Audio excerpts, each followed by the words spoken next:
we're in the higher training of wisdom.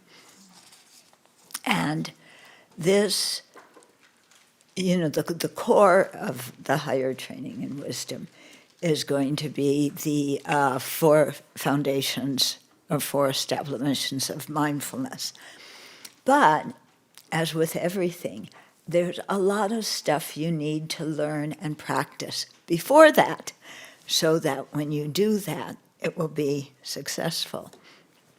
So the beginning part of this chapter is talking a lot about mindfulness and also introspective awareness and what their role is it starts out with ethical conduct. As you develop those 2 qualities, practicing the precepts and ethical conduct, then it helps you when you start needing them when you develop serenity, because they're very important for developing concentration. And then we need them to do the wisdom too, because they're the mindfulness, in the higher training of mindfulness, when we're doing the 4 establishments, their wisdom, mindfulness has to be together with wisdom. Okay? So mindfulness has a different function in each of the 3 higher trainings. Yeah? And you develop it gradually in that kind of way. Okay? So this kind of thing is important because we all know that we all want to do the highest practices, right? Yeah? Yeah, because we're all the most intelligent, advanced students, and so let's just jump in and do the highest things. But when we don't have the foundation and we can't do the basic stuff, then, you can't do the higher stuff either. And the basic stuff, we shouldn't be tricked by the word basic. Yeah, because the basic stuff is actually not so easy, and it takes time, and it takes patience, and we need to develop it. Like just this basic kind of mindfulness and introspective awareness. Keeping those as you're doing different things during the day. Is that easy? Yeah? Is monitoring your speech, and what you're saying and why you're saying it easy? When you walk from one place to the other, are you aware of what's going on in your mind?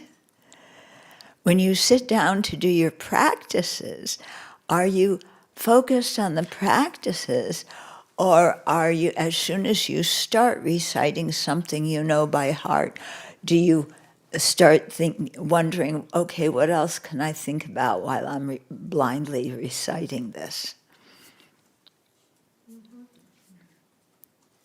Yeah, I'm revealing all the, I don't know what, but what we do when we're supposed to be doing other things, right? Yeah. Okay, so I thought it might be good to just go back and review a little bit, because we stopped right in the middle of this section about introspective awareness. Okay, so, okay. So just a little bit about mindfulness, okay? First of all, the importance of mindfulness and introspective awareness. Shantideva says, "To those who wish to guard their minds, I make this appeal with palms joined. You must use every effort to employ both mindfulness and introspective awareness." Okay, and then you're going to ask me about doing the practices. Yeah. We'll get there. I was going to do another verse, and then I did remember that we have to do those. Yeah. Okay, the other verse, this one you know by heart, Tongmei Sangpo. In brief, whatever you are doing, ask yourself, what's the state of my mind? With constant mindfulness and introspective awareness, accomplish others' good. Okay, this is the practice of bodhisattvas. So there in the bodhisattva conduct, the mindfulness and introspective awareness are to be used in the bodhicitta practice and in practicing the six perfections. Okay, so it's different how you use these two mental factors in different things. So right now, we're going to use mindfulness to remember the visualization, for taking refuge. Do you know what you're supposed to be visualizing? Okay, you have the three jewels in front. Who's right in front of you in the visualization? People we find difficult. People we find difficult. Yeah, people that we find difficult. They're right in front of us, between us and the Buddha. So we can't ignore the people we find difficult, And then we're surrounded by all other sentient beings, and we're leading them in taking refuge. Leading them. I take refuge. I take refuge. Yeah. So we each have a different way of leading refuge. Okay? And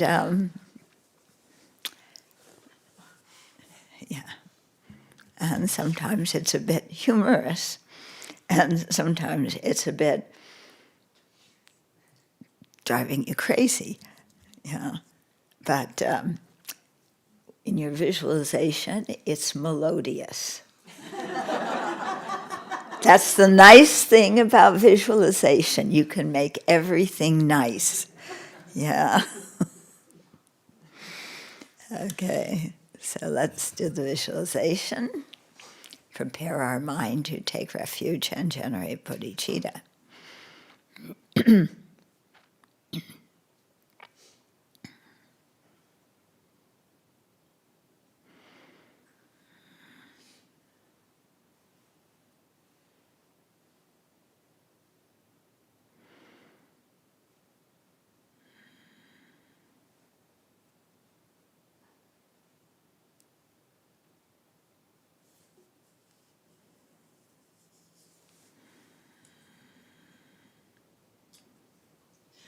To the teacher endowed, transcendent destroyer, one thus come, foe destroyer, completely and fully awakened one, perfect in knowledge and good conduct, one God to bliss, nor of the world's supreme guide to beings to be tamed. Teacher of gods and humans, to the Buddha endowed, transcendent destroyer, glorious conqueror, Shakyamuni, I prostrate, make offerings, and go for refuge. When, O supreme among humans, you were born on this earth, you paced so rise and said, I am supreme in this world. To you who are wise then I bow, with your body's form supremely fine, wisdom ocean like a golden mountain, fame that places in the three worlds, winner the best supreme guide, to you I bow. With the supreme signs, face like a spotless moon, color like gold, to you I bow. You are immaculate, the three worlds are not incomparable, wise one, to you I bow. Great, compassionate protector, all-knowing teacher, field of merit and good qualities, vast as an ocean, to the Tathagata I bow. Through purity, freeing from attachment, through virtue, freeing from the lower realms, unique, supreme, ultimate reality, to the Dharma that is peace I bow. Having freed themselves, showing the path to freedom too, well established in the trainings, the holy field endowed with good qualities, to the Sangha I bow. Do not commit any non-virtuous actions, perform only perfect virtuous actions. Subdue your mind completely, this is the teaching of the Buddha. A star mirage, a flame of a lamp, an illusion, a drop of dew, a bubble, a dream of blindness, likening clouds, see conditioned things as such. Through this merit, may sentient beings attain the state of all seeing, subdue the faults, and be delivered from the ocean of cyclic existence, perturbed by the waves of aging in sickness and death. This ground Anointed with perfume, flowers strewn Mount Meru, foreland, sun and moon, imagined as a Buddha land and offered to you. May all beings enjoy this pure land. Venerable Holy Gurus, in the space of your truth's body, from billowing clouds of your wisdom and love, let fall the rain of the profound and extensive Dharma, in whatever form is suitable for subduing sentient beings. Guru Ratna Mandala Kamniryatayami. I take refuge until I have awakened in the Buddha, the Dharma, and the Sangha. By the merit I create by listening to the Dharma, I will attain Buddhahood in order to benefit all sentient beings. I take refuge until I have awakened in the Buddha, the Dharma, and the Sangha. By the merit I create by listening to the Dharma, I will attain Buddhahood in order to benefit all sentient beings. I take refuge until I have awakened in the Buddha, the Dharma, and the Sangha. By the merit I create by listening to the Dharma, I will attain Buddhahood in order to benefit all sentient beings.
Let's cultivate our motivation.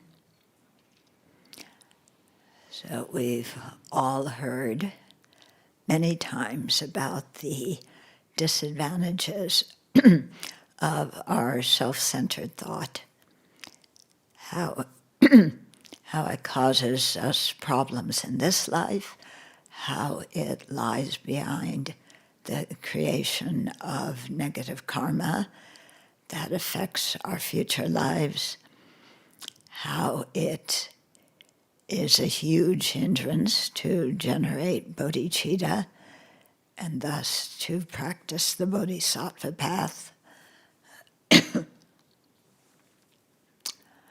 So we can see those big pitfalls of self-centeredness. But to deal with our self-centeredness, we have to work with it every day and in the small ways that it seems to arise every day, and how those small ways our self-centered thought arises can, without very little effort, become huge ways in which it creates problems. Okay, so let's have a strong determination to identify and then to oppose the self-centered thought, and in its place to remember the benefits of cherishing others and the joy that cherishing others brings us, because we've seen the kindness of others and we want to give to them. We want to contribute. And so when we're successful in doing that, then we feel quite happy. Okay, and then to expand that thought to benefit others so that we look far in the distance and are determined to practice until we attain full awakening, so we can be of the most effective benefit to all living beings. So let's make that our motivation for this evening.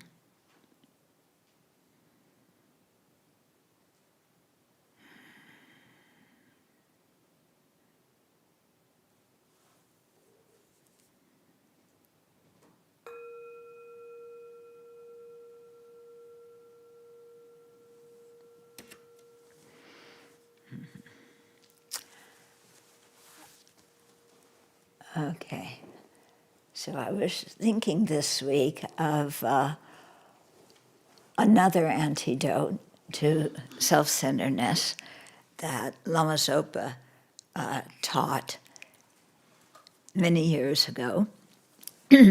At the same time, I think I've told you before about imagining our self-centeredness here, and when we have pain or misfortune, giving the pain or misfortune to the self-centeredness and saying, you're the one who created the cause for this, here the result is yours too. Okay, so that's one way that Rinpoche talked. And I think in the same Dharma talk, he talked about this other way, which also I find quite helpful when I remember it. Okay?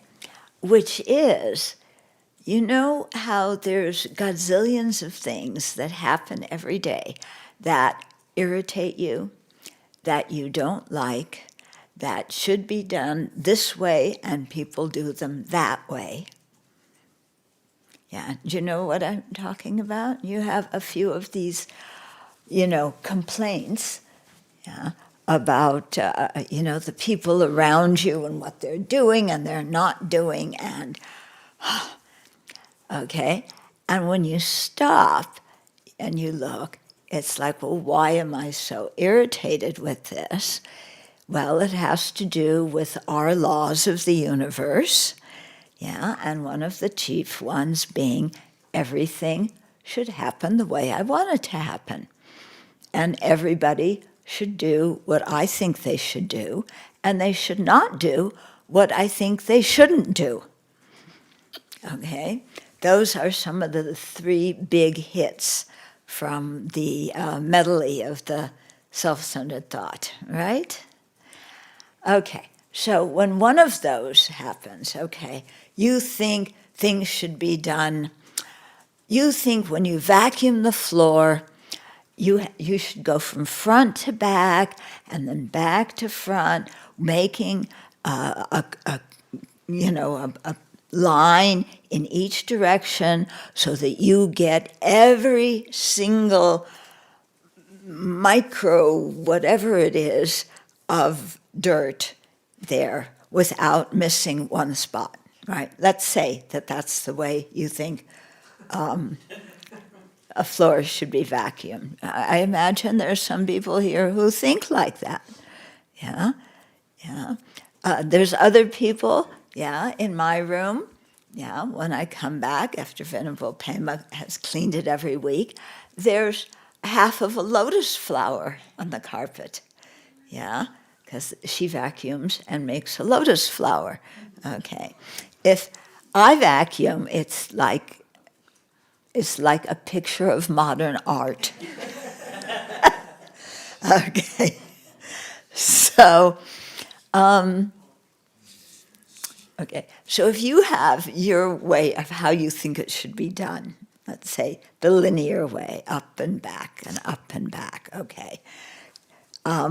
Because that way you don't do two parts twice and waste your time, but you make sure to get every little spot, not to miss any. Okay, so that's the way you think it should be done. And you walk in, and somebody's doing it a different way. Maybe they're making lotus flowers. Maybe they're doing modern art with the, however the pattern is when you vacuum, okay. And they're doing modern art, and they left out that space there. And there was this corner over here that they didn't get. And they went very quickly over the main part, but it didn't pick up everything, and they should have gone at least 3 or 4 more times over that and gotten up everything, okay? And you're sitting there watching this person.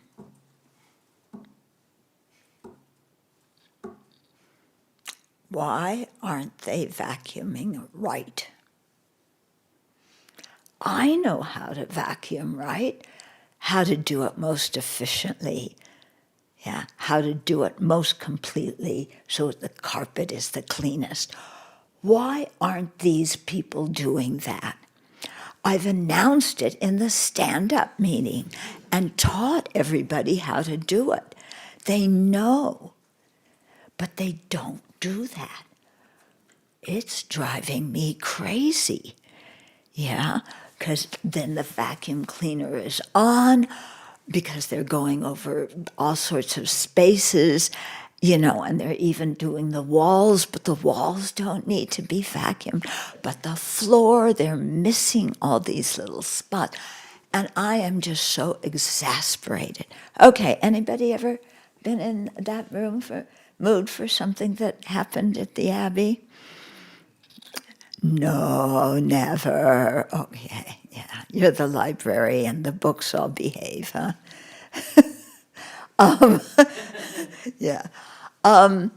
So, and you're getting revved up about this, to realize, why am I revved up? It's my self-centered thought. It wants to enforce its rules of the universe on the universe. And it's not being successful. And I could go and start reprimanding the person who is vacuuming and giving them my wise advice about how to vacuum properly again. But that's just going to start something, because they'll look at me and they'll say,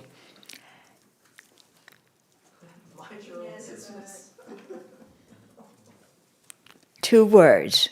What do they say? Yes, but. Yes, but. And tell you how they think it should be vacuumed. Okay, yes, but. Okay, so here, the way to practice. Your self-centered attitude is upset, it's agitated, it's mad. And you go, That's good. I'm glad my self-centered attitude is upset. Yeah? Because it creates so many problems for me. And now this situation is pointing out, one of the problems my self-centeredness creates for me. Yeah? The problem of wanting to correct people, but knowing that it's not going to go the way I want it to do, and thus feeling frustrated, okay? So I'm glad my self-centered thought is frustrated. I'm glad it's not getting what it wants. Yeah, what do you think about that as a technique? Do you like that, or do you, how can you say I'm not getting what my self-centered thought wants? My self-centered thought is right. It should get what it wants. Maybe you don't like this technique because your self-centered thought fights back. It says, yes, but. Yeah, yes, but I have a good reason for why I should correct these people. And they should know that they should listen to me because I know how to vacuum better than anybody else. Yeah. So your self-centered thought may have some resistance. And again, you turn towards it and you say, I'm so glad you're miserable. I'm so glad. Yeah, you caused me so much problem. I'm glad that you're miserable now. Yeah. It's a really nice thing. I like this technique because when I practice it, my mind stops complaining about the situation that I'm aggravated about. Yeah.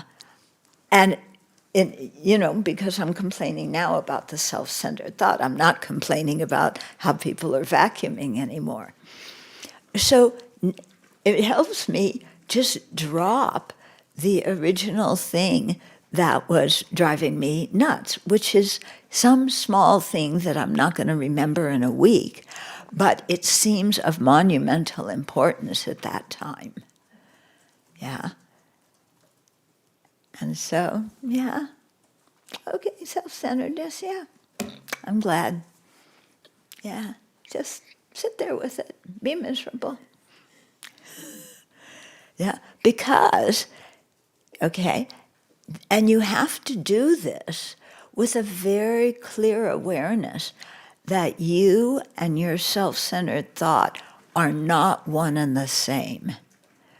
So you're not blaming yourself and telling yourself that you're a jerk, okay?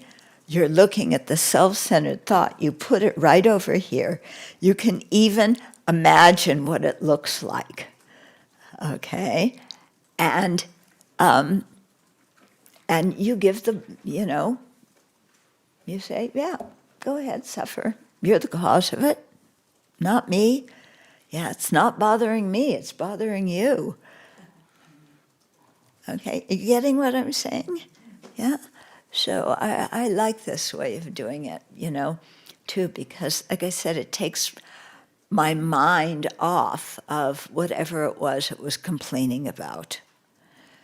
Yeah? Because we all know that our complaints can, especially when we know best. Yeah, because we know best, don't we? And other people just don't listen.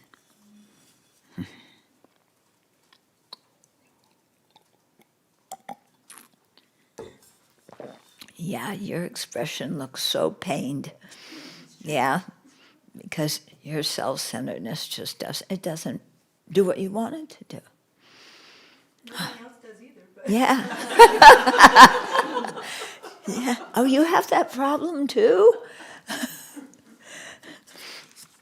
Okay, so that's a little bit of introduction. Yeah. Okay, now mindfulness. So our mindfulness is usually on how somebody else is vacuuming, how they should wash the dishes, how they should label the containers of the leftovers.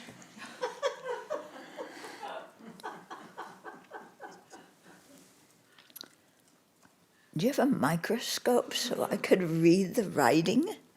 This looks like condensed hieroglyphics, I don't even try and read what's written on those little blue tags. Does anybody else? You can read it? Oh, very good. Yeah. I write them and I can't read them. Yeah.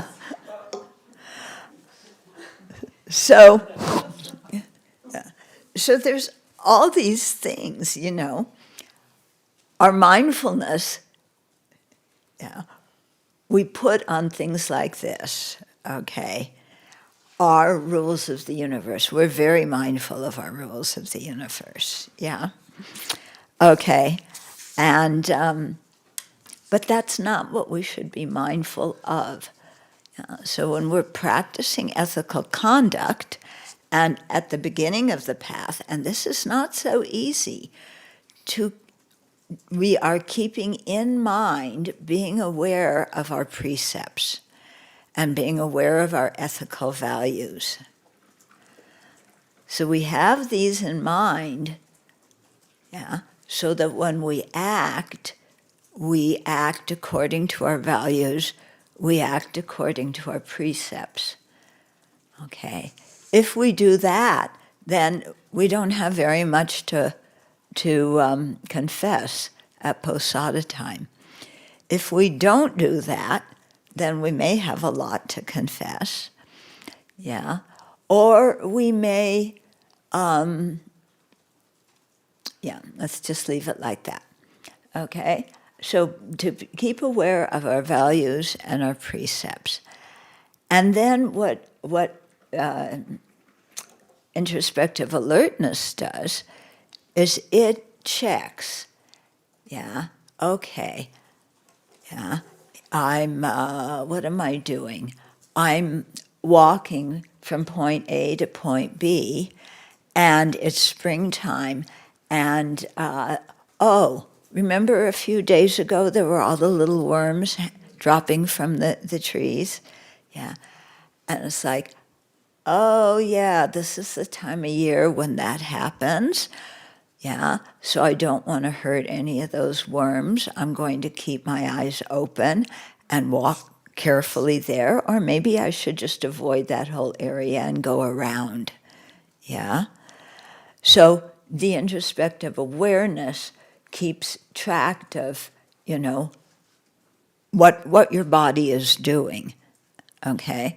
So, which means that your mind should be tracking also what your body is doing. You're walking from A to B, then you know that you don't want to hurt any of the little worms that are dropping from the trees. Yeah, and so your concentration is on that and weaving your way till you get to the kitchen back door with a few worms and who knows what else crawling on you.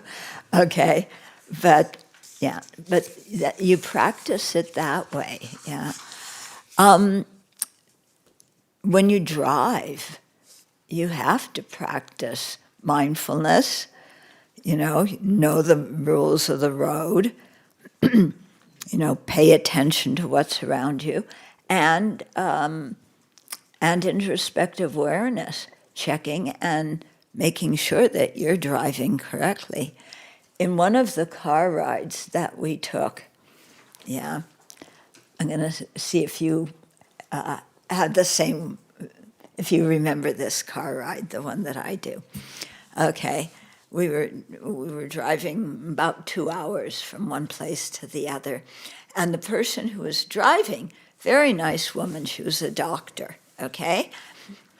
But she is talking to the person in the passenger seat while she's driving.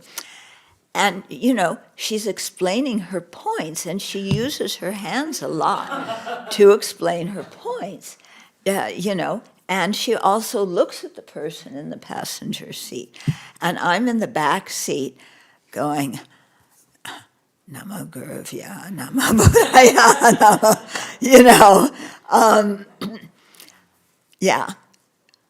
Because she, she took both hands off the wheels repeatedly, and we're on the highway going, 100 kilometers, more than 100 kilometers an hour.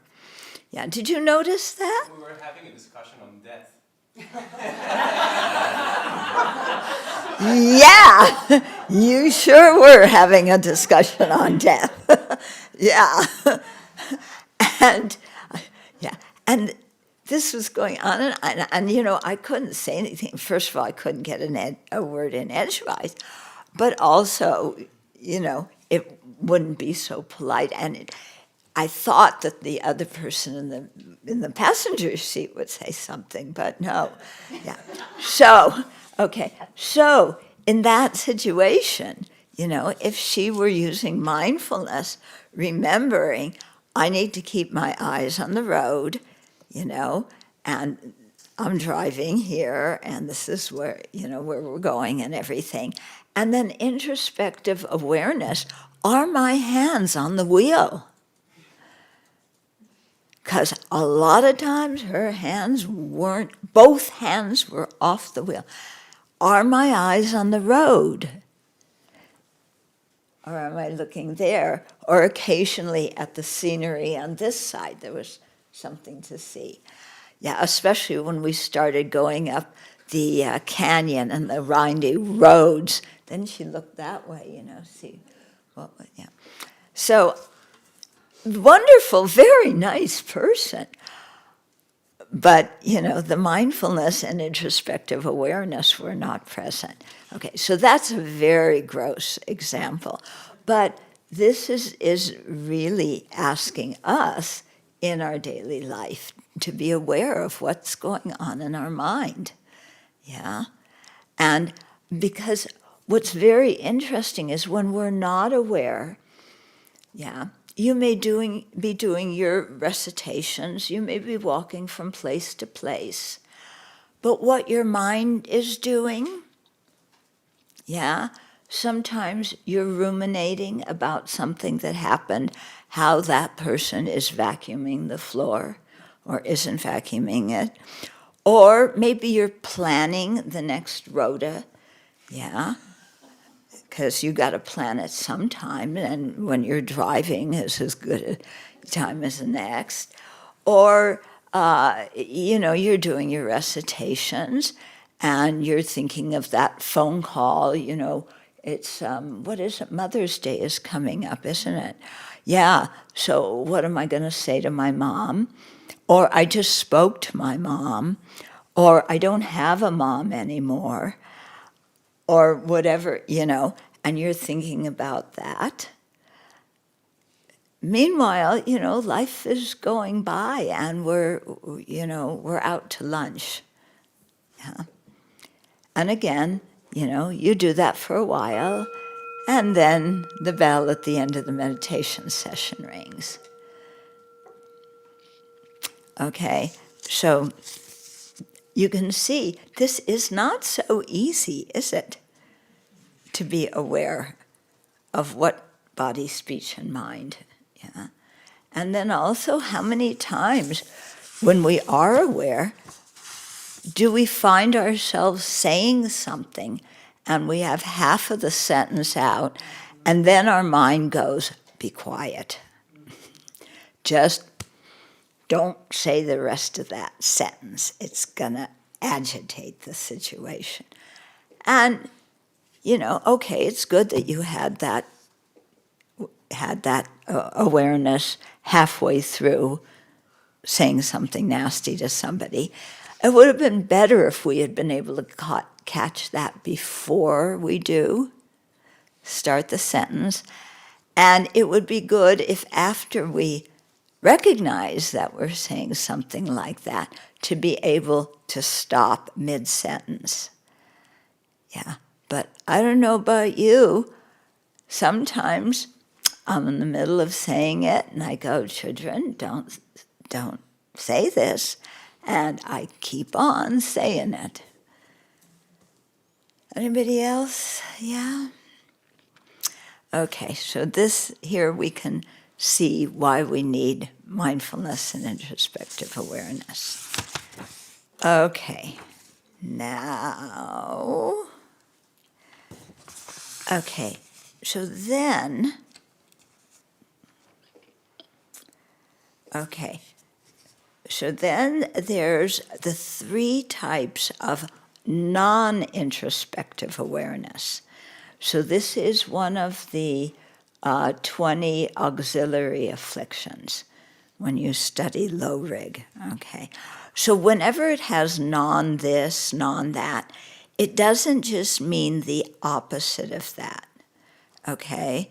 It doesn't mean just not having that. It means the opposite, okay? Like there's one mental factor, what is it? Non-cruelty. So, well, yeah, not non-cruelty. It's not just, I'm not being cruel to anybody right now, but given the chance I will be. Non-cruelty is compassion. So it's a positive mental factor that we want to cultivate. Okay, so non-introspective awareness isn't just we're sleeping, so of course we don't have introspective awareness. It's, the opposite of that, where we're we have introspective awareness about non-virtuous things, and so we're creating negative karma. Okay, so there's 3 types of non-introspective awareness. Okay, the first one is the one that accompanies wrong views. Okay, so you say, there's a soul. I'm sure there's a soul, and I can prove there's a soul because we need the soul to carry the karma. If there's not something permanent in the person, then there's nothing that's going to carry the karma. Yeah? And so, I say, yes, there's a permanent soul. Okay? So my non-introspective awareness is quite aware of that at that time, but it's a non-virtuous object. Okay, it's a wrong view. It was very interesting in the retreat that I led in Germany at the retreat center. It was the title of it was Realizing the Profound View. And the students in it were mostly people, I think all the people who had studied before. So we had a lot of fun. And there was one guy who had, I just met him on that visit, and he was introduced to me as somebody who's studying all the time, who really loves to study. But this guy, you know who I'm talking about. Einstein. Yeah? Einstein. Einstein, yes. Yes, I nicknamed him Einstein. Yeah, because he knew everything. But he was really sure, really presenting the argument for a permanent self. Yeah. And then Venerable Jampa told me that he asked the same questions to every geshe. She's not sure why, if he's seeking clarification or if he just wants, because sometimes it can be very helpful to ask a number of wise people the same question to get different perspectives. But he was, really intent on supporting that argument. Yeah. So I don't know, but if he really says that, then, that's the non-introspective awareness. So that's one kind. The second kind is the non-introspective awareness that hinders development of reliable analytical wisdom because it misunderstands the object. Okay? Boy, misunderstands. how often do we misunderstand things? Yeah? Somebody makes some remark, they're joking, but we take it seriously. We think what they're saying is serious. Yeah? Yeah, so many things like that. Somebody makes some innocent remark, a remark they consider to be innocent, and we're going, why are they saying that? The situation wasn't like that. No, why are they Why are they complaining about why this person's vacuuming the floor and it should be up and down? They were vacuuming it up and down. So two people seeing the same situation very differently. This doesn't happen, does it? Yeah, not around here.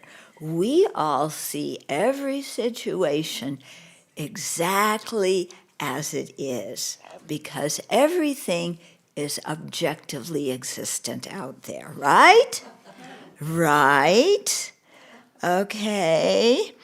So when so-and-so did this and that, oh, we knew he had a bad intention. We know, because we saw him do that, and we know bad intention. Yeah? And then you go and you say, okay, so-and-so, I saw you do this and that, and I know that you were really doing that, because you wanted to mingle in somebody else's business, or you wanted to annoy somebody. I know you did that deliberately. And that person goes, what are you talking about? Yeah.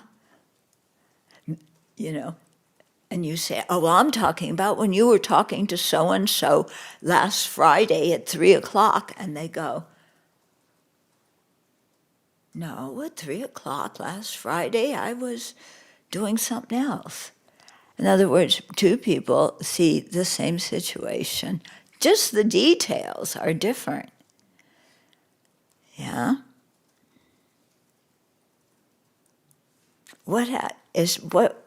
What role does introspective awareness play in that? Yeah?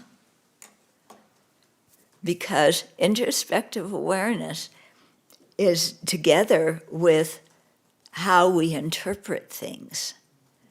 And there can be one situation, like the one I love to give about when Zopa went down to her future in-laws, yeah, and the fiancé didn't stop what she was doing and come talk to her, yeah, and she was furious.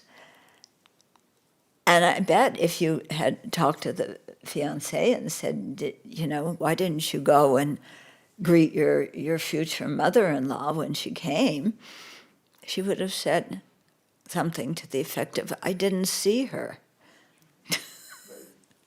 Yeah? Or,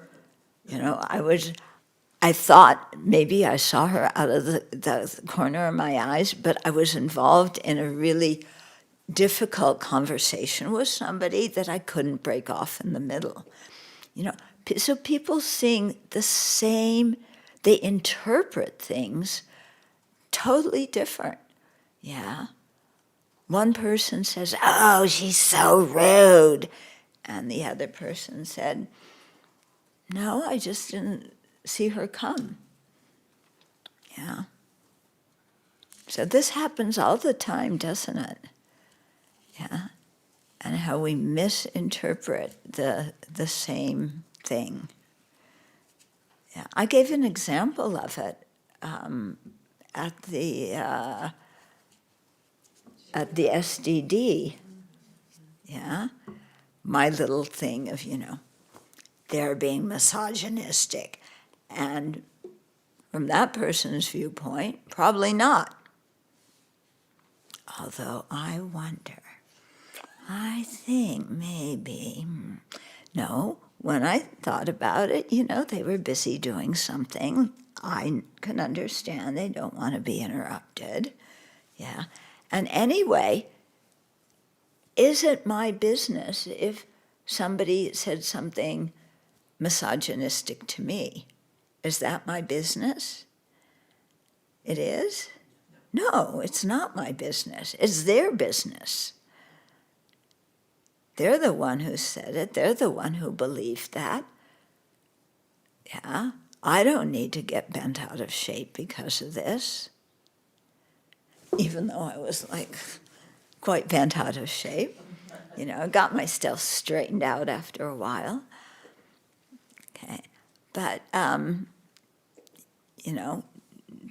to use our introspective awareness in a way that creates virtue instead of misinterpreting, projecting motivations onto other people. Yeah, this is really at the root of a lot of problems, isn't it? We read minds, don't we? We know somebody else's motivation. We know they don't like us. Yeah. It's not that they're tired and they need to go to bed. It's they don't like us, and that's why they're not smiling and doing this and that. Yeah. So we think that we know people's motivations. In fact, we're sure we know their motivations. Yeah. And we don't. But it's this confidence in our wrong ideas, in our incorrect, non-introspective awareness that gets us into a lot of trouble. Okay, that was the second one. The third one of non-introspective awareness is it's the kind that interrupts serenity because the mind is unable to attend alertly to the meditation object. Okay? So you're meditating.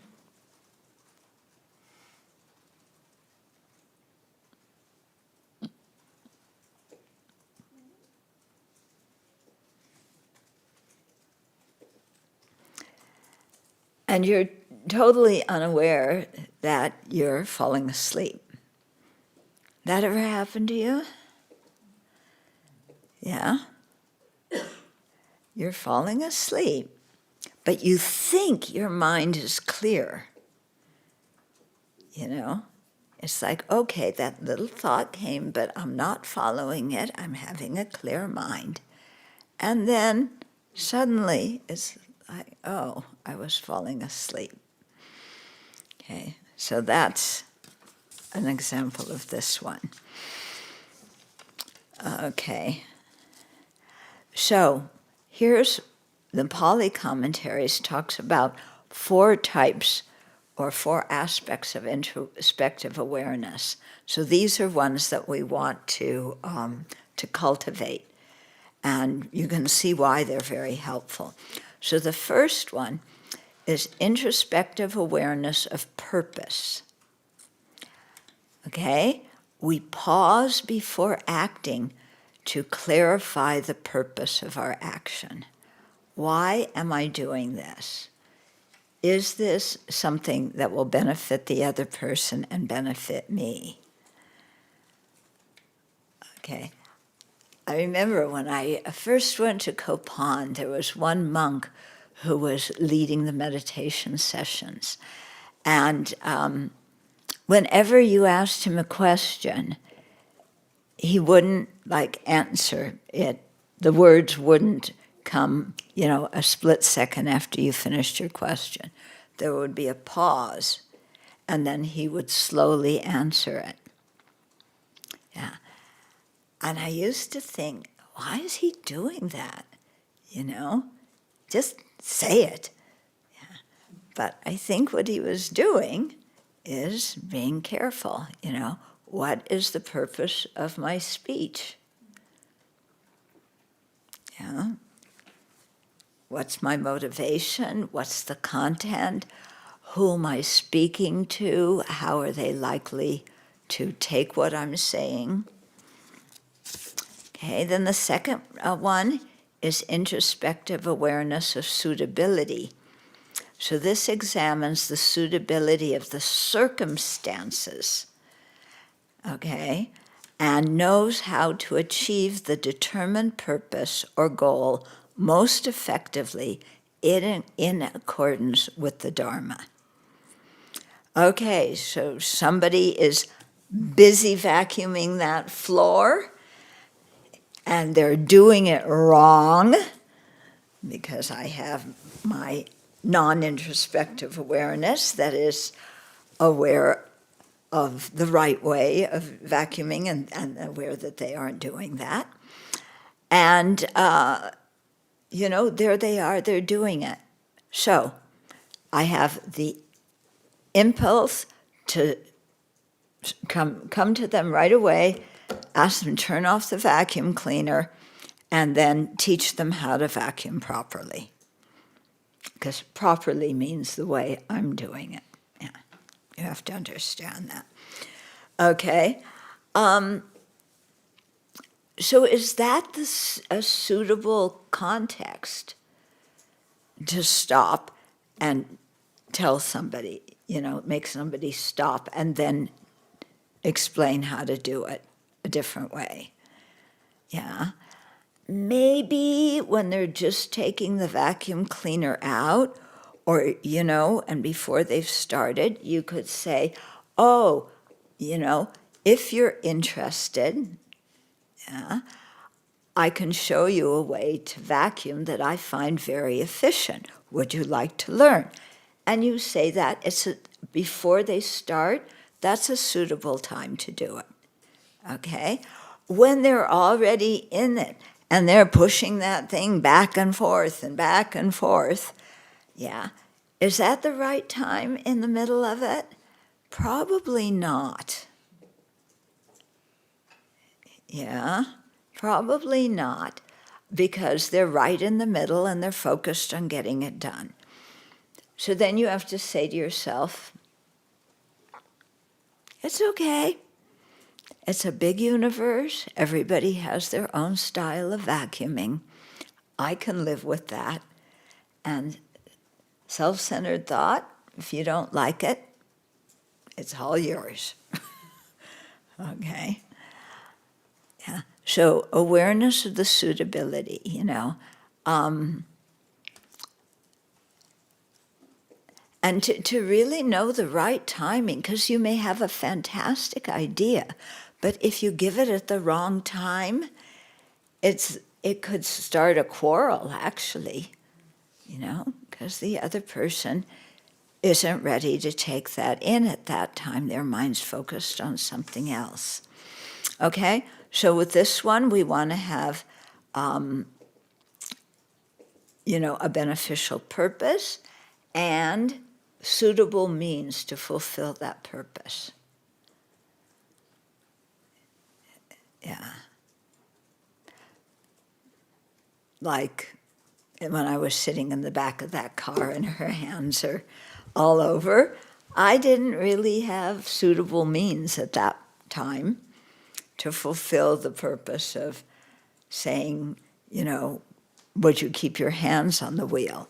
Because it would, it would have started something, and I don't want to start something in the middle of the highway because it's already scary enough. Okay, then the third one is introspective awareness of the domain. So this helps us to keep the mind on the meditation object, and it helps us to bring the mind back to the meditation object when it's gotten distracted. Okay? So during break times, if you're doing a certain meditation and retreat, during the break times, you want to remember that meditation object. It's not just that during the break times you discard it. You want to remember it.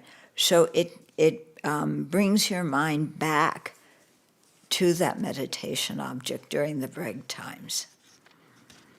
And then the fourth is the introspective awareness of non-ignorance. And this is practiced during the meditation on the four establishments of mindfulness, and it is applied during insight meditation. Okay, so it leads, this kind of introspective awareness is together with wisdom, so it leads to peeling away layers of afflictions that prevent us from seeing the body as it actually is, yeah, or the feelings as they are, the mind, the phenomena, okay? For example, some people do not like saying that there's a meditation on seeing the body as foul. Yeah, they don't like the word foul because foul means disgusting. Yeah, and they don't want to think that their body is disgusting. Yeah. So, you know, yeah, it's hard for them to bring their mind to the actual topic of it because there's some resistance to seeing the body as, yeah, as something unpleasant. And it is disgusting, isn't it, when you really look at what it is? Yeah. But if you've had the body is beautiful and, you know, treat your body well, it will bring you a lot of pleasure. And you've been, you know, heard a lot of that stuff, which was quite popular, you know, for a certain period of time. Yeah. Then maybe, you know, the body is foul. No, there's all that. That's one perspective, but let's not be extreme. You know, I was watching the pictures from the Met Gala, and you know, those people's body was really beautiful. Okay, so some people might think like that. Actually, it's like Halloween. Yeah. If you look at what they wear, you know, you're looking for the daily news, and what do you have is, you know, the red carpet from the Met Gala. And it's like Halloween, dressing up for Halloween. Okay. Okay, so those are 4 types of introspective awareness. So again, you know, to really remember these and use them.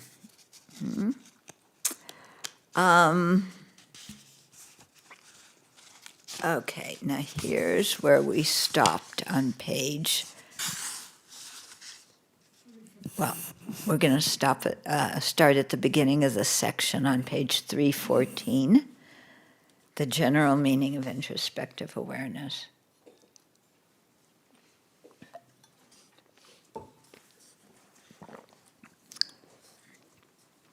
So Asanga describes the general meaning of introspective awareness as a mental factor that is aware of what we are doing and how we are doing it, or how we should do it.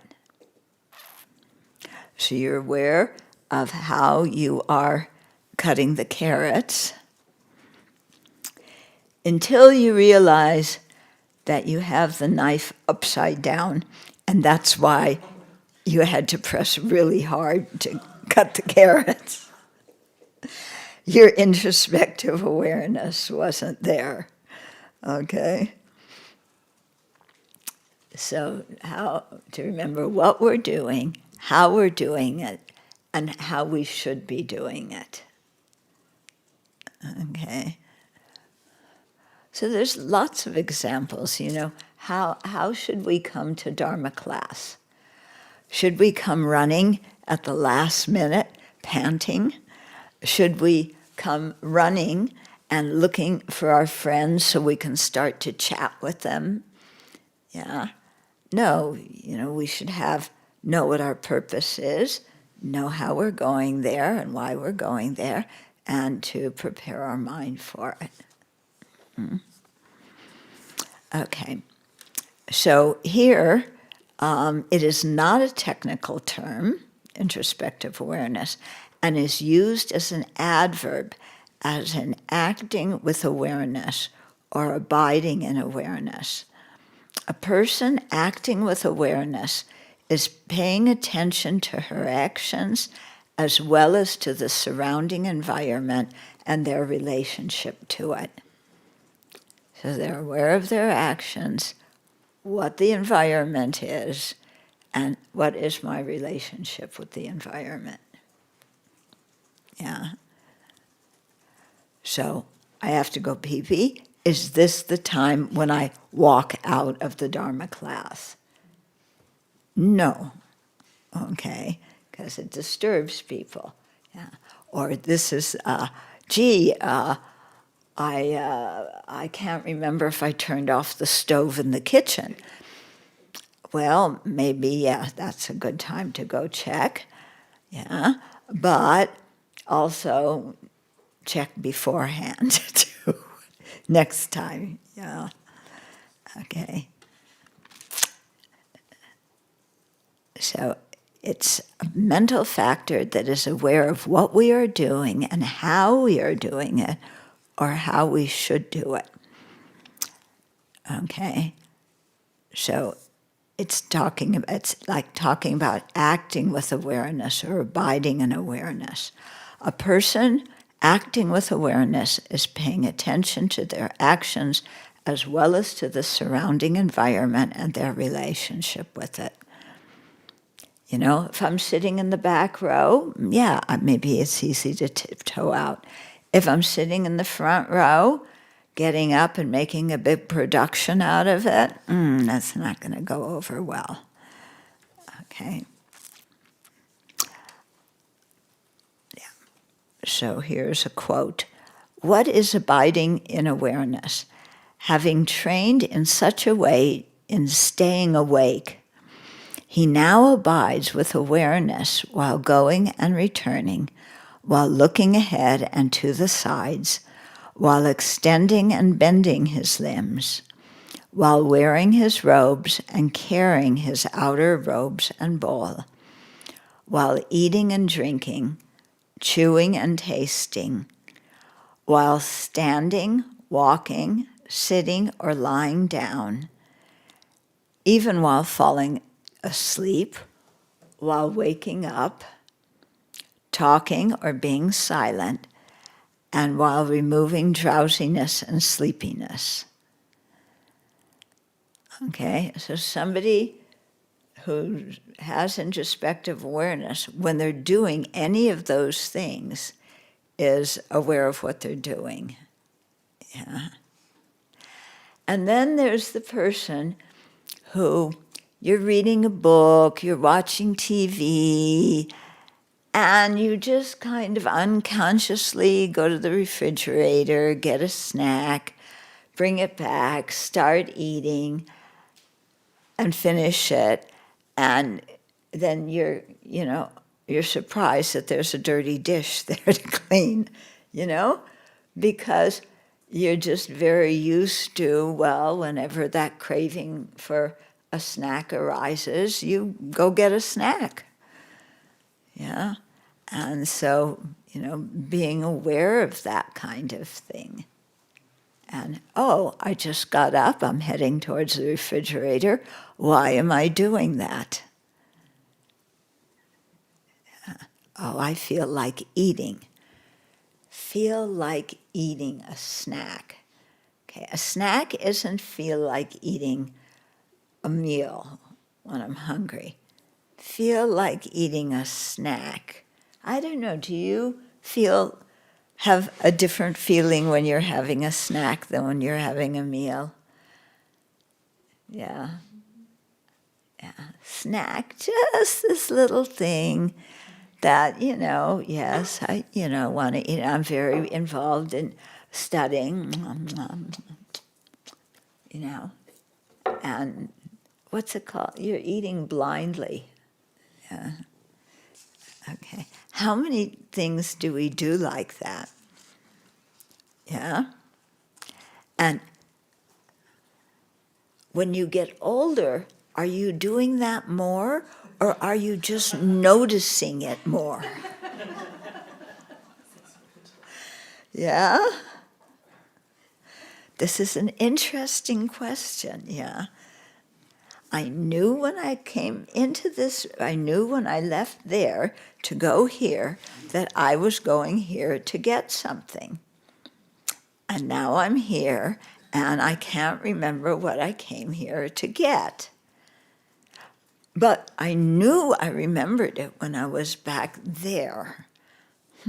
What happened to it? Yeah. And then the question, well, when I see something back there, do I have to keep saying it over and over in my mind for the 10 minutes between here and there? Okay, yeah. Get the scissors, get the scissors, get the scissors, get a piece of paper, get a piece of paper,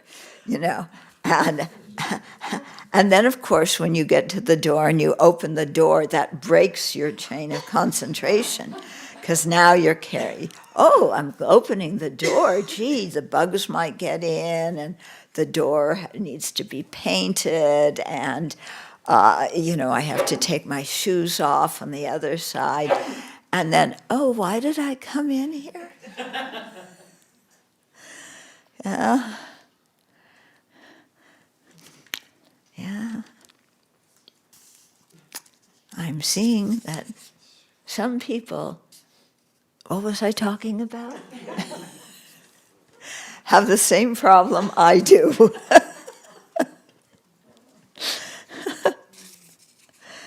Yes. Remember when you were little and you used to look at your parents and when they were forgetful and go, what's happening to them, And then there you are. Okay. Okay. So the passage that I just read, okay. Also here, having introspective awareness when you're silent and when you're speaking. So awareness of when to speak, what's the appropriate thing to say? Yeah, what situation am I in? Who am I speaking to? Because sometimes, something happened and we just feel like I need to tell somebody. You ever have that? Yeah, I just want to, this isn't a big thing, but I just want to tell somebody that it happened. And then the first person you bump into, you start to tell them. And then halfway through that, you go, I should not be talking about this to this person. This is not what they want to hear. It's, going to make them critical or, who knows what. But you're in the middle, and then it's like, no, I should not be saying this right now. Where was my introspective awareness at the beginning? Okay, so the passage that we went through was almost identical to the one that appears in the Pali Sutras, such as the Discourse to Ganaka Moggallana. Both of these passages are very similar to a passage in the 25,000 verse Prajnaparamita Sutra. Okay, that describes the Bodhisattva practices. So here's the quotation. Yeah, this one they're talking to Subhuti. It seems like in the previous ones it didn't mention Subhuti. Poor guy was left out. But yeah.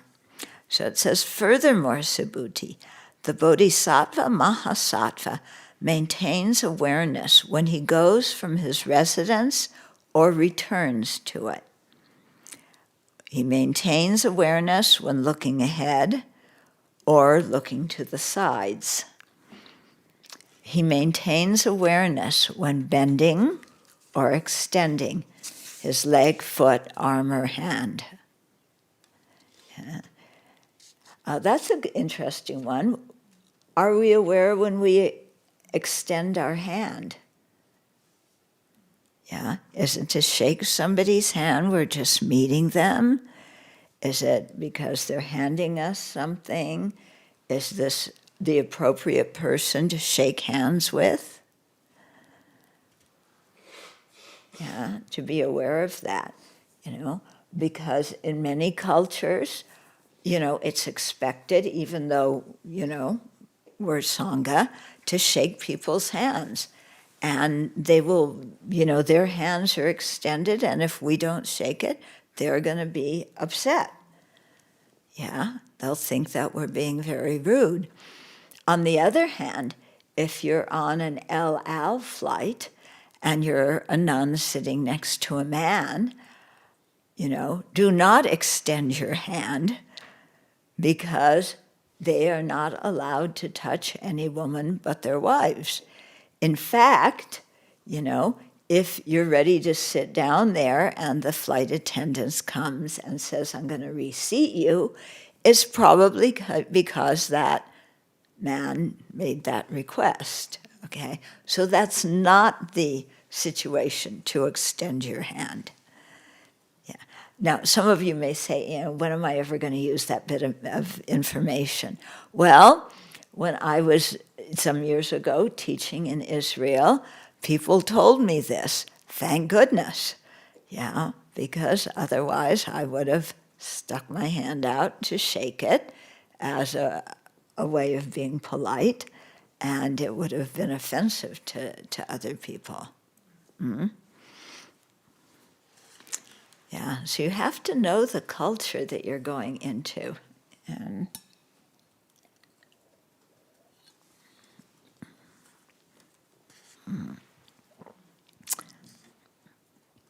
so he maintains awareness when extending or bending his arm, foot, leg, or hand.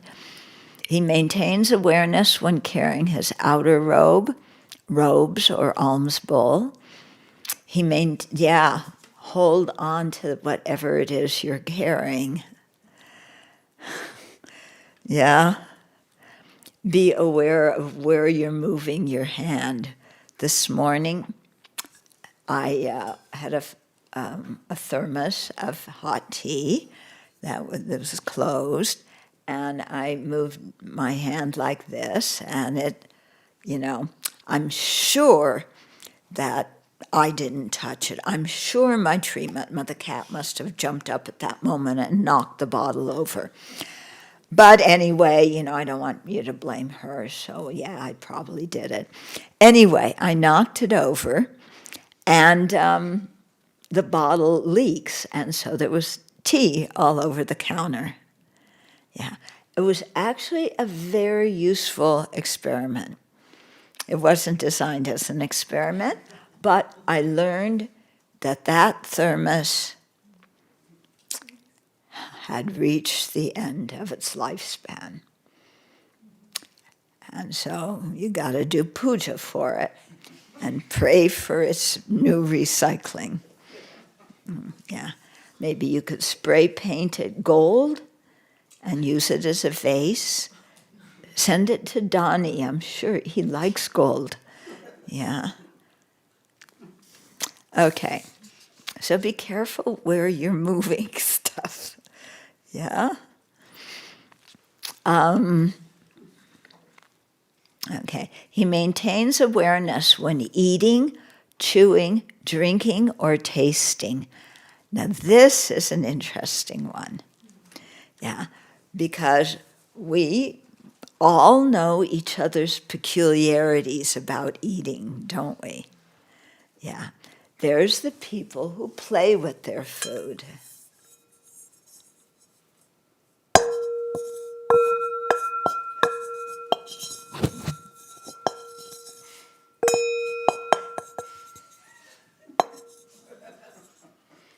And then finally, they take a bite. Then there's the people who inhale their food. And I've eaten half of my bowl, and they've had 2 bowls already. They're bent over and shoveling it in. They don't slurp. They're very polite, but inhaling the food, okay? Then there's the people who hold the chopsticks in the wrong place. Yeah, they hold the chopsticks near where the point is, where you pick up the food. You're supposed to hold it way back here, but they can't hold it back there, so it's kind of like here. Okay. So there's so many different kinds of eating, yeah, and really, what some people mix with what, that some people perfectly manicure their each bite. We're not supposed to look in others' bowls. I'm not looking at their bowls. I am looking at their chopsticks and their spoons. Yeah, and it's like, okay, I want 1 part of that leaf, 2 drops of that sauce, a little bit of this one, and a little bit more of that one, and then I got to get it all on 1 spoon.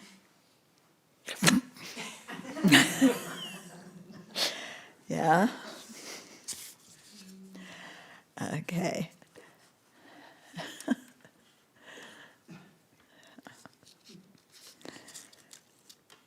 Yeah, just as it is, everybody has their own way of chanting before. Yeah? Some people sit up straight when they're chanting at the meal time.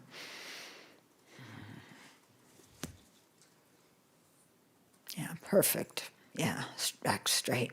Perfect meditation. Yeah. Then there's the people, yeah, who you're chanting. What's the verse, yeah.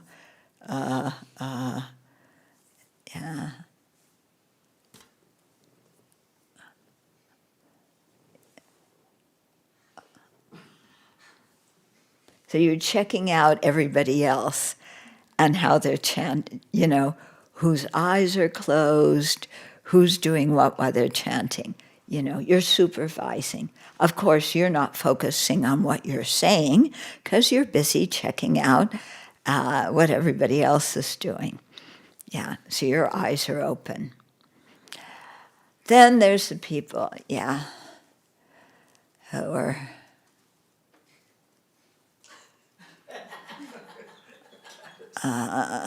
Namo, just whatever I'm supposed to be saying. Yeah.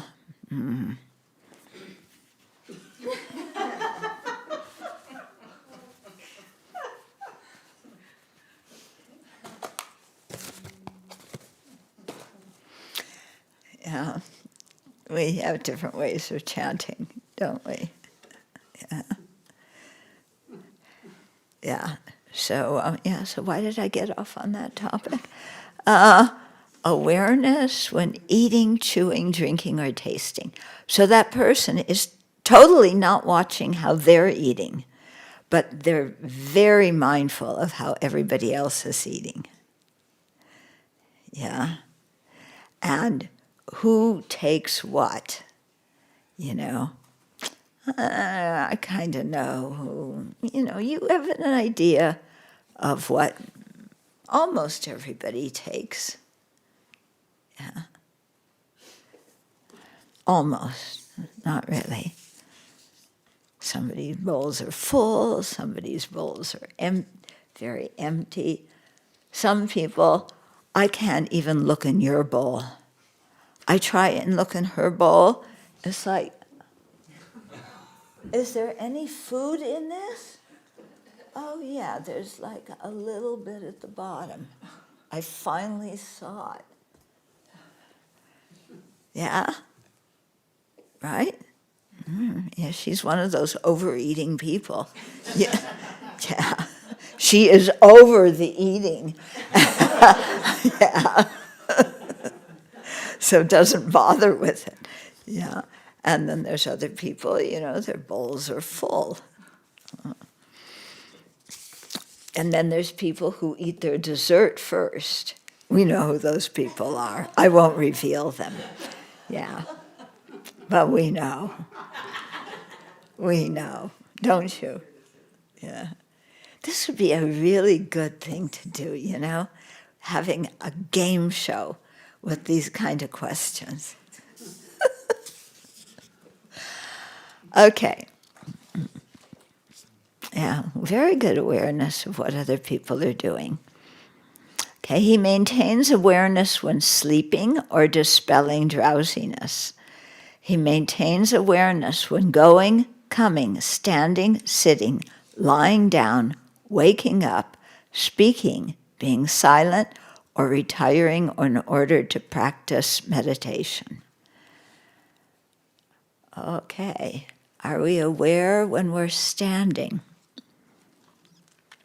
Are we aware of when to bow?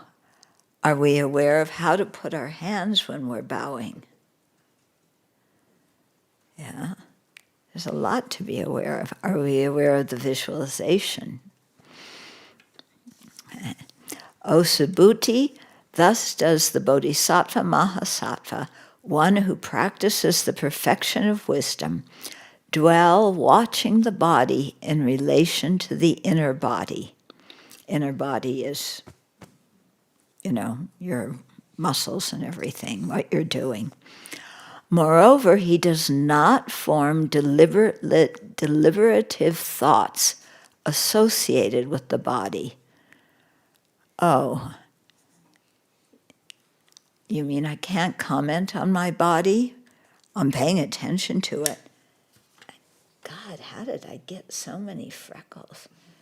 And my skin really looks like my grandma's. Okay, what am I doing? It does not form deliberative thoughts associated with the body on account of his not apprehending an inherently existent body. Aha. You mean if I didn't see my body as inherently existent, I wouldn't care about how many freckles and how my fingernails are splitting?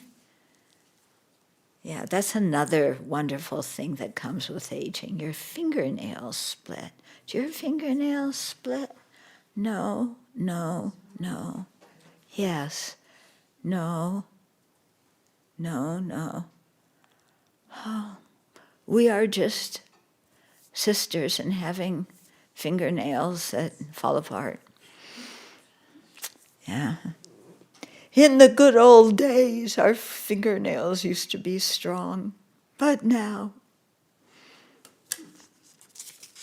just you wait, some of you. Then you'll know what she and I go through. Yeah. Okay. Thus, Subhuti, does the Bodhisattva Mahasattva, one who practices the perfection of wisdom, dwell watching the body in relation to the inner body. Moreover, he does not form deliberative thoughts associated with the body on account of his not apprehending an inherently existent body. He is ardent, introspectively aware, mindful, having removed longing and displeasure for the world. So somebody here in the perfection of wisdom, has some understanding of emptiness and has removed or at least dampened their longing and displeasure for the world. So longing for the world, we want the pleasures of the world. Yeah, displeasure with the world, all of our complaints. So the Buddha recommends that bodhisattvas practice awareness in the 4 physical positions and during all activities, be they mundane, such as dressing, conversing, or eating, or feeding the cat, or taking the cat for a walk,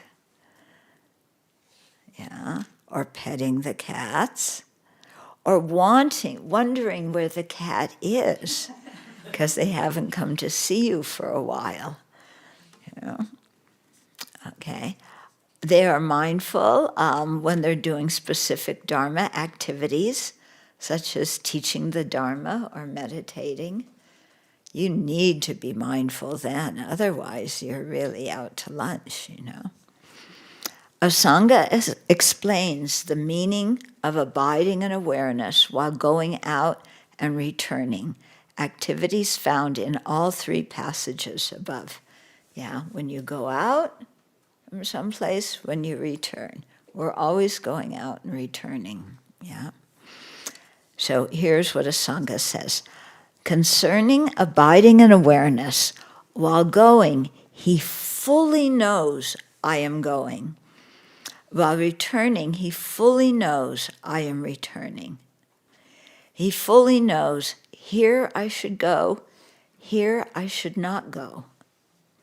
He fully knows now I should go, now I should not go.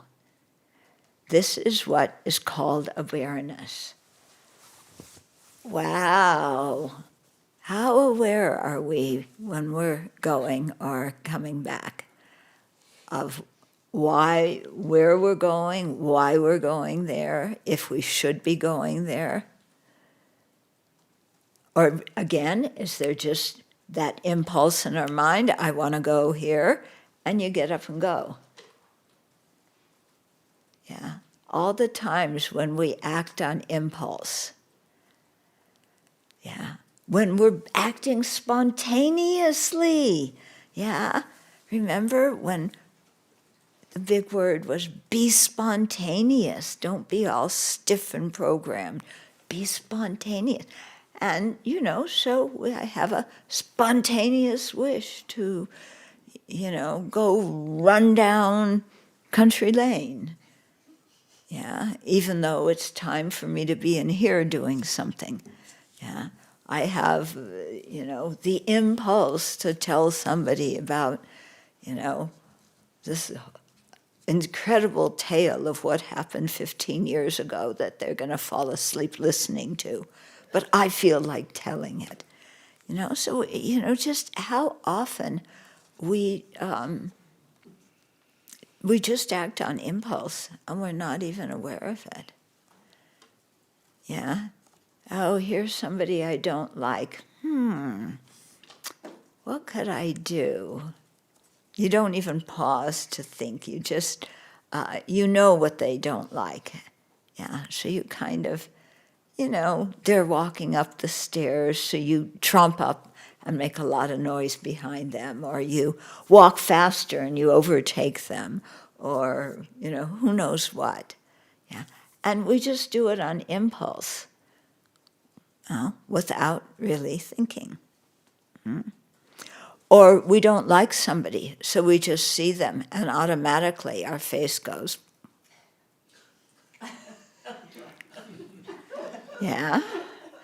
And the other person said, why are you making a face at me? I'm not making a face at you.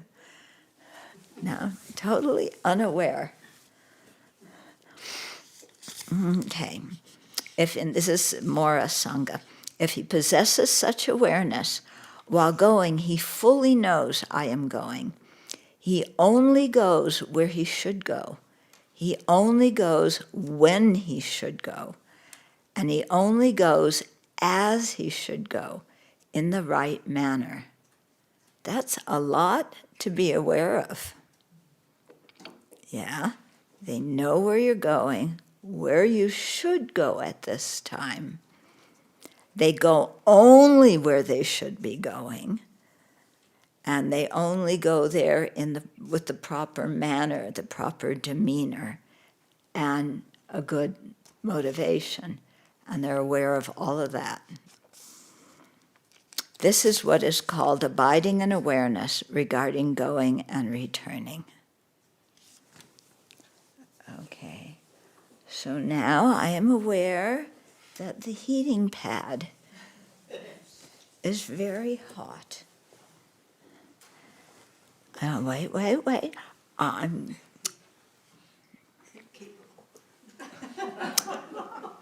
can do this by myself.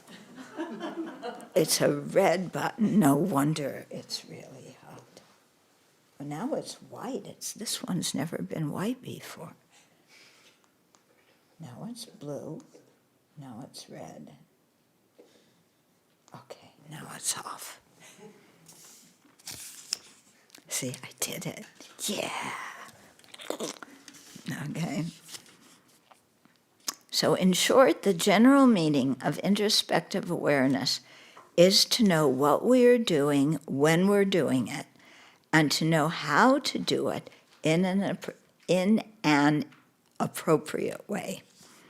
When driving a car, we clearly know what we're doing, or should know what we're doing, and when driving a car, we clearly know what we are doing and are not preoccupied with thoughts or worries or with texting.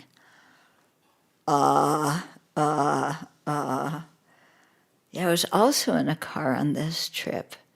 Can't remember, towards the end of the trip, and somebody was starting to text. While they were driving? What? While driving? Yeah. And that time I said something. Yeah.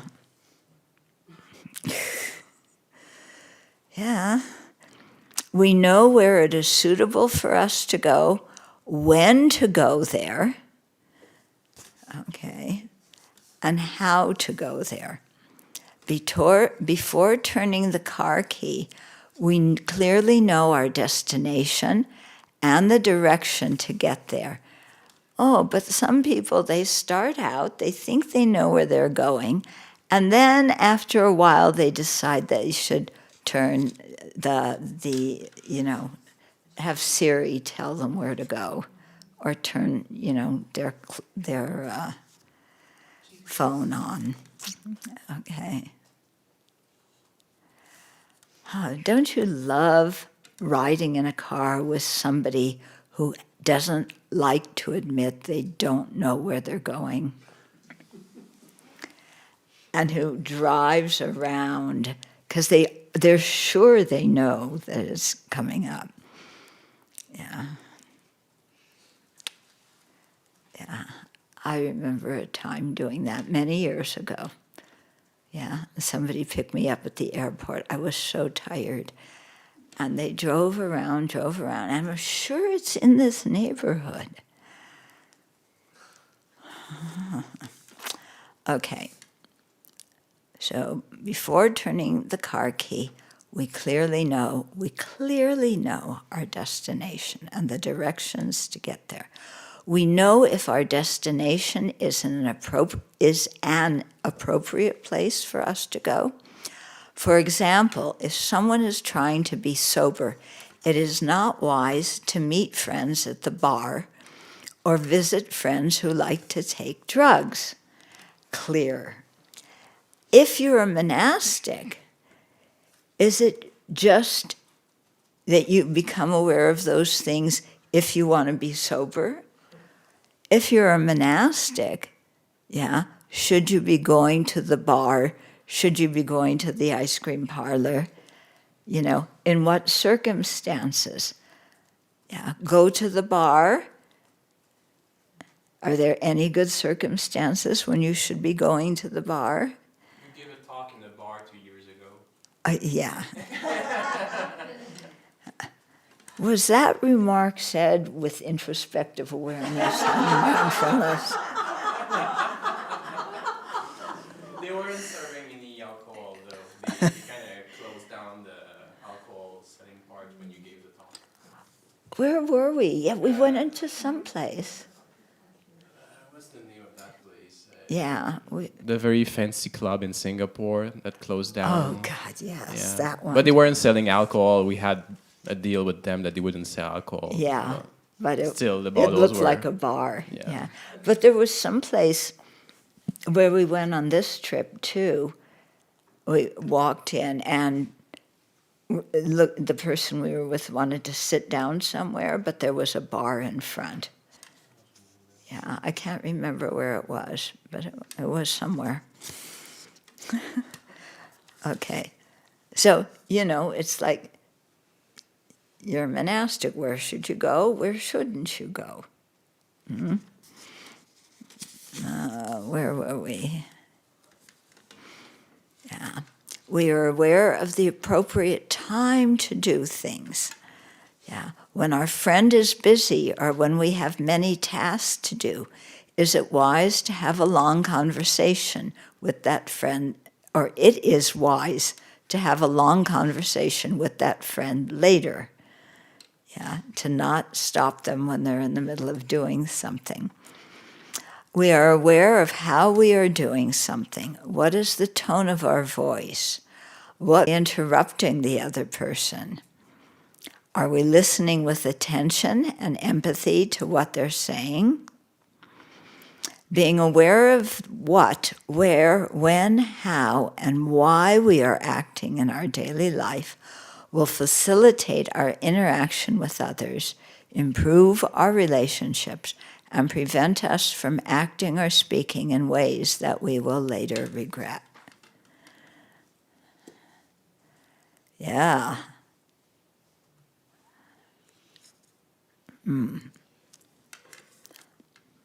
Yeah, so how many times have we started a discussion with somebody and then realized that we're using the wrong volume of our voice or the wrong tone of voice? Yeah. Or certain words that, don't fit the occasion. Okay.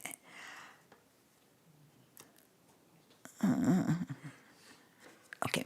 In another passage, Asanga discusses lying down, presumably to sleep. So here's what he says. How does one lie in bed with awareness? Finally, I'm exhausted. Yeah? Is that how you lie in bed at night? Just like collapse? Or do you daintily sit down and lift the covers up, push the covers back so they're in the right position, just like if you had a maid or a butler, they would, do that. So you do that for yourself. Yeah. Okay. Or do you jump into bed? Yeah. Do you sit and then swivel your legs around? Yeah. Do you lie on your stomach? Do you lie on your back? It's not good to sleep on your stomach. Yeah. This is not a good habit to be into, physically and also because of just the way it interacts with your mind. Yeah. Okay, that's why the Buddha encouraged us to sleep on our right side like this. Yeah, which works really well until you have a hip replacement on that side. And then you have to find another place, another position. Okay. So here's a Sangha. How does one lie in bed with awareness? When the mind of the person lying down with mindfulness is disturbed by one affliction or another, he knows this disturbance fully. He does not indulge in it. He abandons it. He penetrates it, and he turns away from this thought. Therefore, it is called lying in bed while abiding in awareness.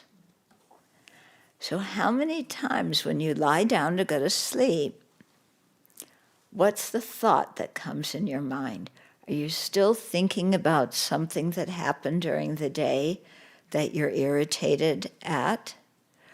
Or maybe remembering a conversation where now you're saying, oh, I should have said that, or I shouldn't have said that. Or are you thinking, oh, I didn't get my whole list done, I'm going to have to tomorrow morning, first thing I have to do this, that. Yeah?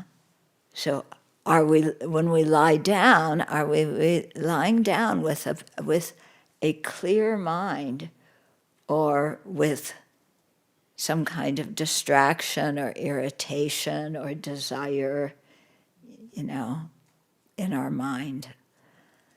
So something to be aware of, yeah, because that will influence, if we're lying down and there's a strong affliction in the mind, that's one reason why we can't fall asleep. Yeah, so if you're having trouble fall asleep, check what kind of thought is going on in the mind when you lie down, because that can really make a problem. Yeah, and then it influences what you dream about, and it influences how you wake up too. If you go to bed angry, your dreams are usually angry, and you wake up still angry. Yeah.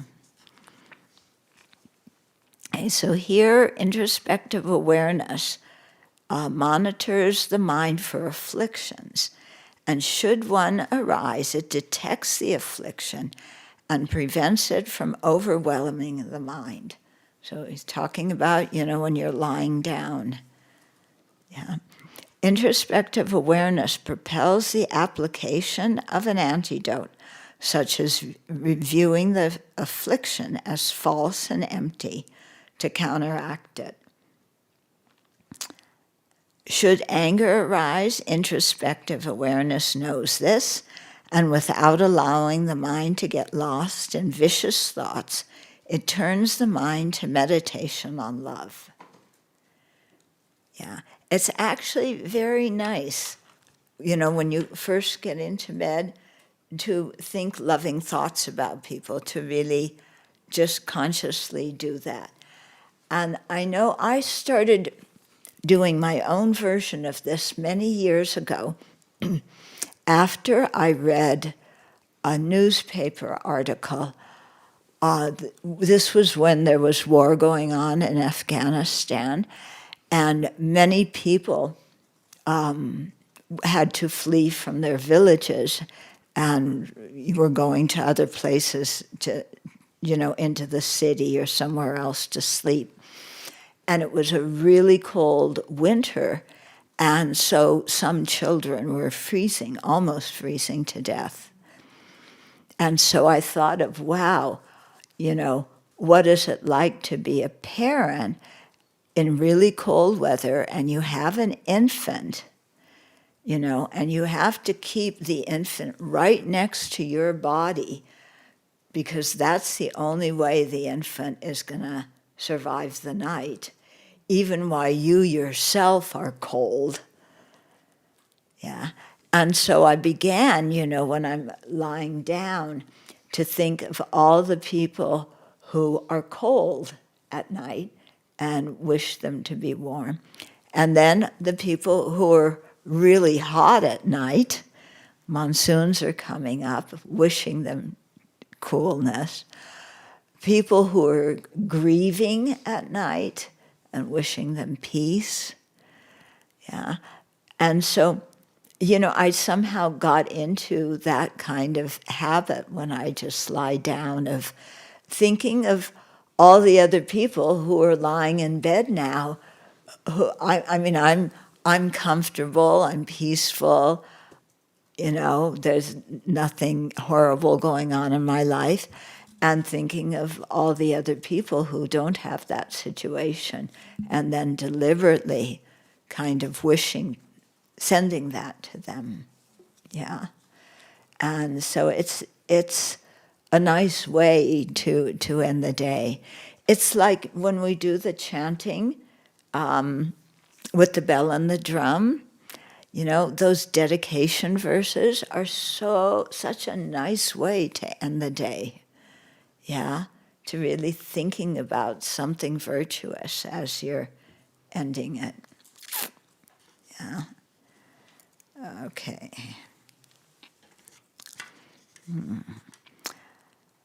Should anger arise, introspective awareness knows this, and without allowing the mind to get lost in vicious thoughts, it turns the mind to meditation on love.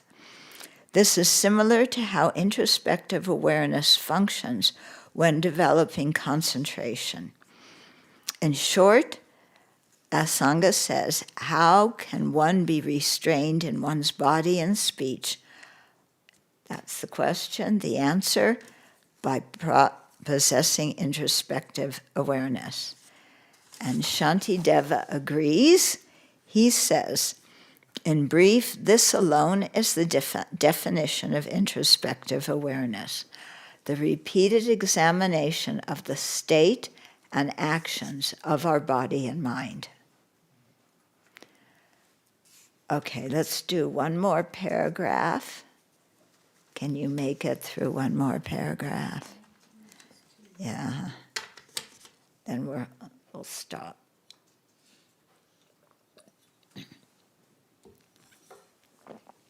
In engaging in the Bodhisattva's deeds, Shantideva devotes an entire chapter to introspective awareness. It is a delight to read, and I strongly encourage you to do so. This is in an empathic way that confronts our denial and avoidance. Shantideva describes the disadvantages of the afflictions and encourages us to act with introspective awareness at all times to prevent them from arising and to counteract them if we do. He also gives practical advice on how to move our body, speak to others, and watch over our mind, which is the source of verbal and physical actions. If we want to attain awakening and be of benefit to others, mindfulness and introspective awareness are essential. So there's one chapter, I think it's this one, where Shantideva says, if you're about to, for example, speak harsh words, be like a log. There's all this, advice to be like a log. And so we think, be like a log? That means just shutting down and, being rude. He's not being like that, A log doesn't have opinions. A log doesn't need to put its 2 cents in everything. A log doesn't need to, intervene in all the situations that we intervene in. Okay. Yeah. Shantideva also speaks of mindfulness and introspective awareness in the context of maintaining the bodhisattva precepts. Having cultivated conscientiousness, we must develop mindfulness and introspective awareness in order to maintain the bodhisattva precepts. So conscientiousness is a mental factor that values our ethical conduct. So it's really important to value our ethical conduct. If we don't value it, mindfulness and introspective awareness are useless, and anyway, we won't have them because we don't care. So it's important to care about our own ethical conduct. Having cultivated conscientiousness, we must develop mindfulness and introspective awareness in order to maintain the bodhisattva precepts. Mindfulness remembers the essential points of the bodhisattva ethical code. And what's the essential point of the bodhisattva ethical code? Harm no living being. What? No harm. No harm and benefiting others. So remember that. It also helps us remember the essential points of the of the Bodhisattva ethical code, and we have the introspective awareness that monitors the body, speech, and mind to present their being under the control of afflictions and to ensure compassion is present. When introspective awareness is absent, afflictions arise, and when it is present, the practice of the 6 perfections increases. So sometimes we start something out with a good motivation, and then in the middle we forget our mindfulness and introspective awareness, and then our motivation changes, and we're doing something out of self-interest instead. So we need to maintain these mental factors throughout whatever action we're doing.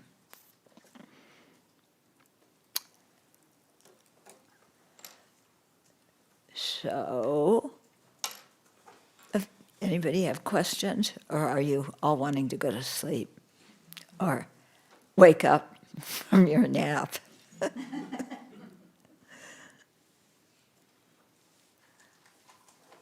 Nothing? Yeah.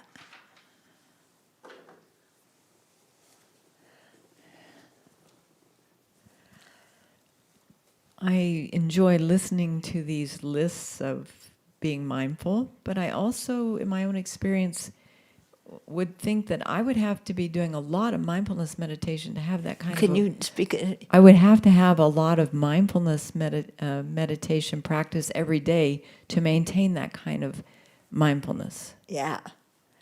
Well, the thing is developing a habit with mindfulness. Mm-hmm. Yeah. And then it becomes more habitual. Yeah. So of reminding, we would start, like when we leave tonight, reminding ourselves to be mindful of what we're doing between now and when we get back to our room or wherever you're going. And then, when you get there, see if you remember to check up if you were mindful or not. I mean, you don't have to do sitting mindfulness meditation. You just have to keep, generate mindfulness and introspective awareness during the day and remember to do it. And of course, at the beginning, we're going to forget a lot and then keep coming back to it. Yeah. Not mindfulness of the people we're mad at. Not mindfulness of everything they did wrong. Yeah. But keeping the focus on our body, speech, and mind. Mm-hmm.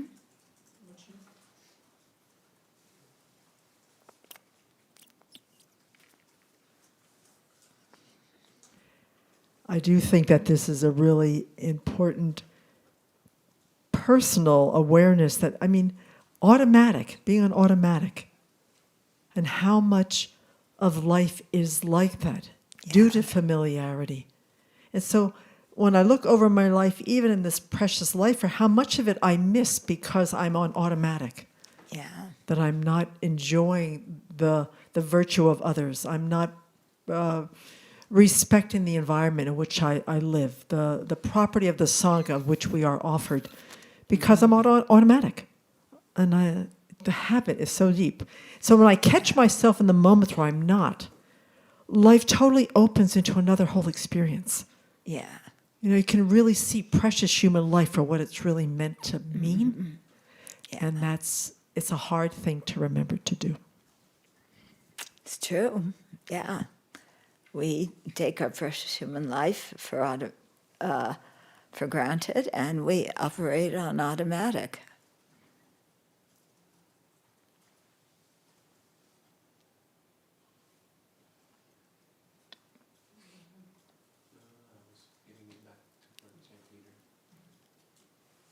Just kind of thinking like sometimes people want to be on automatic because they don't want to know what's going on in their mind. So I was just wondering it seems to me, and I'm just wondering if you have any experience of this, but it just seems to me that the more comfortable you are with yourself, the easier it is to be mindful, because you don't have any urge to to suppress or to, really, we do go on automatic sometimes because we don't want to feel or we don't want to think or it's a strategy that's not good for us, but it happens. I just wonder if you have thoughts about that. Yeah, we often go on automatic in order to avoid ourselves. Yeah, avoid certain thoughts or moods or situations. Yep, or feelings. So it needs some courage, some fortitude to be able to sometimes just be aware of our feelings, if they're unpleasant feelings, instead of jumping in and exacerbating them, to just be aware and, this isn't going to last forever. Yeah. Okay, let's dedicate.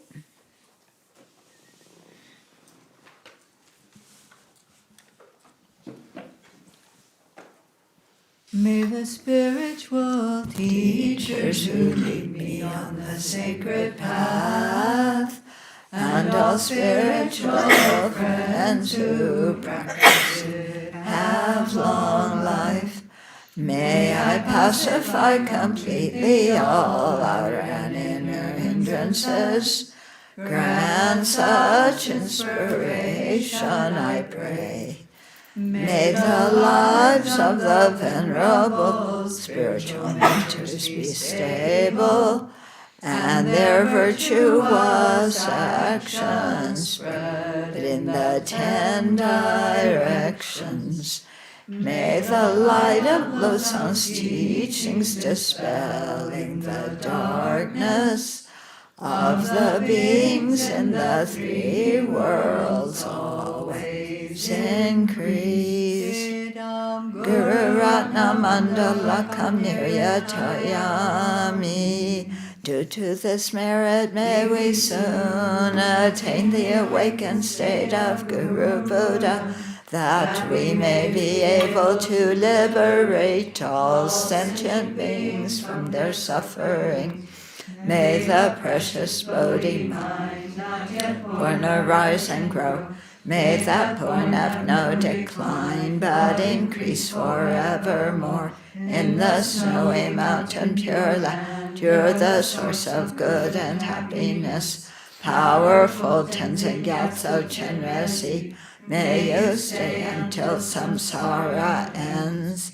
May the deeds of explaining and practicing the Dharma, done by groups supporting the teachings and their upholders, who spread the view of dependent arising and non-violent actions in the 10 directions, and especially at Sravasti Abbey in the West, flourish.